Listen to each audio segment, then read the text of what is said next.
Jadi ini ada 3 poin yang saya catat nih.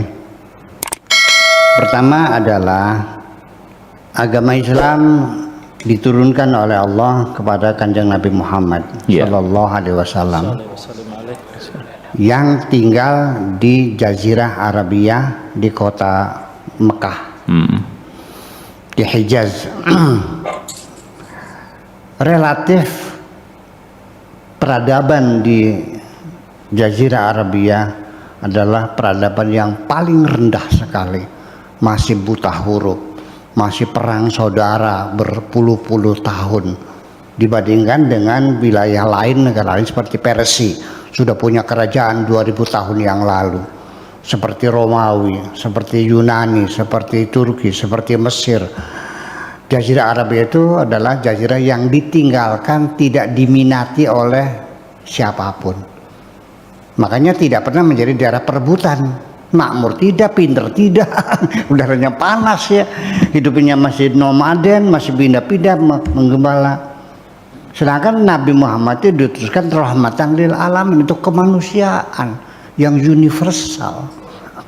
Sehingga umat Arab yang tinggal di Jazirah dengan peradaban yang sangat sederhana itu tidak mampu menampung misi dan visi Kanjeng Nabi ini. Jadi jangan aneh, banyak para nabi, Nabi Isa lahirnya di Yerusalem tapi yang pakai orang Eropa. Ya kan begitu? Betul kan? Soekarno di Indonesia yang menikmati orang Afrika, yang merdeka banyak lah, dibantu oleh Bung Karno dulu tuh.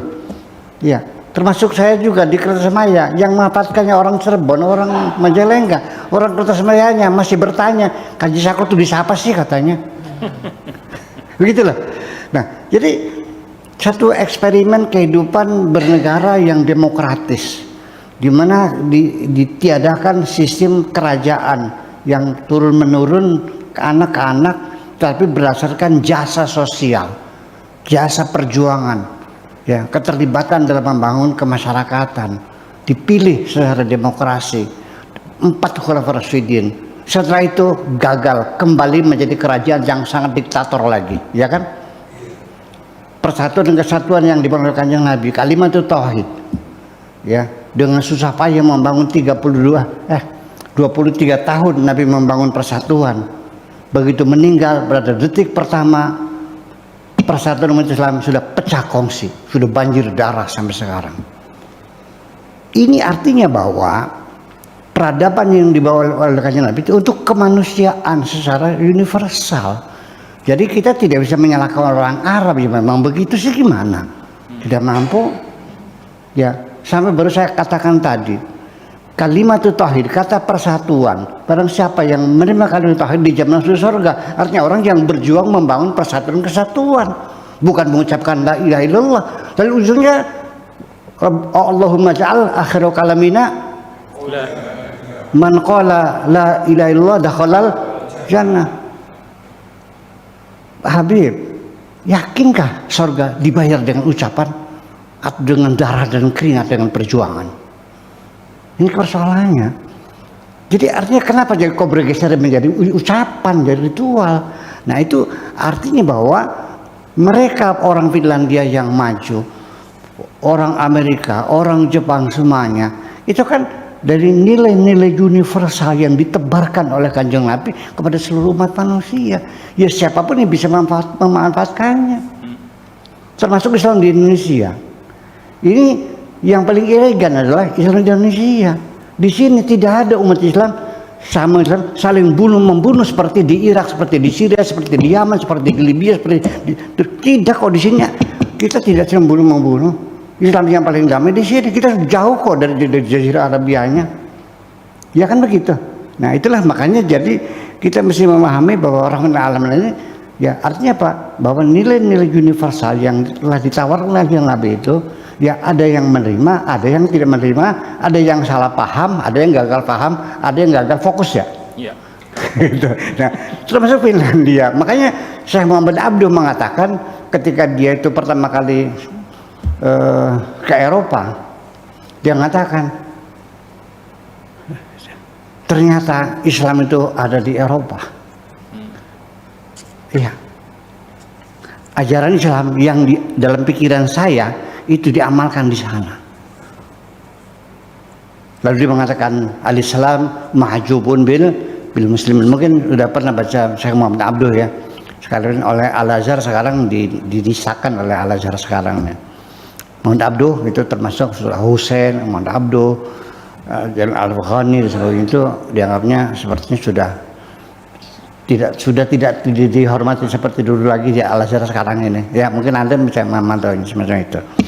Kemudian peran pendidikan Nabi Muhammad yang kedua itu mengatakan bahwa kullu mauludin yuladu alal fitrati, artinya pendidikan dalam pikiran orang Arab ya, karena dia bagaimana kondisional ya sifatnya.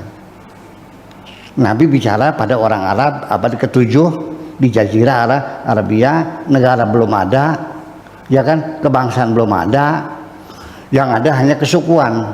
Jadi kesetiaan itu kepada suku ya kan gitu. Sekolah belum ada, SD belum ada, SMP belum ada, TK belum ada, perguruan tinggi apalagi, masih buta huruf. Jadi semua itu yang mendengar dengan keluarga. Makanya kullu mauludin yuladu alal fitrati fa abawahu yuhawidanihi aw yumajjisanihi aw yunassiranihi. Setiap bayi lahir itu terlahir secara sesuai dengan fitrahnya. Kalwarqatil bayda, seperti kita sebut ya. Nah, orang tualah yang membuat titik-titik hitam, bercak-bercak hitam, orang tuanya. Fa abawahu yuhawidani ayu majisani ayu nasirani. Ya, bagaimanapun sampai sekarang memang orang tua sangat besar pengaruhnya tentang milieu rumah tangga, keluarga itu sangat menentukan sekali. Lebih daripada sekolah. Karena sekolah terbatas dengan aturannya, dengan jamnya, dengan silabusnya, dengan kurikulumnya. Nah, ketiga yang paling berpengaruh adalah masyarakat. Banyak kita orang tua yang kurang seberapa sih anaknya kiai, tiap hari dijewerin suruh sholat, ya kan begitu. Kayak apa di tapi ya kan salah gaul kan gitu akhirnya. Akhirnya terkena narkoba dan segala macam sebagainya. Itu karena masyarakat. Nah, dari 3 miliar ini ternyata ada miliar keempat, dan itu yang paling menentukan, yaitu pendidikan yang ada dalam dirimu sendiri. Ya, artinya apa? Yang paling efektif adalah engkau sendiri yang mendidik dirimu sendiri dalam dirimu sendiri. Ini yang sangat menentukan sekali. Bukan karena sekolahnya. Sekolah tidak membuat orang pintar, tapi otodidak, dia yang belajar sendiri. Itu maksud saya. Jadi akhirnya di sekolah kita sendiri, ya kita sendiri. Itu. Jadi itu yang paling apa? Yang paling menentukan ya. Iya, sekalipun tamatan UI tapi nggak rajin baca buku, ya sama aja bodoh. Karena kurikulum itu kan jatah di satu ya. Kurikulum satu. Misalkan silabus kan.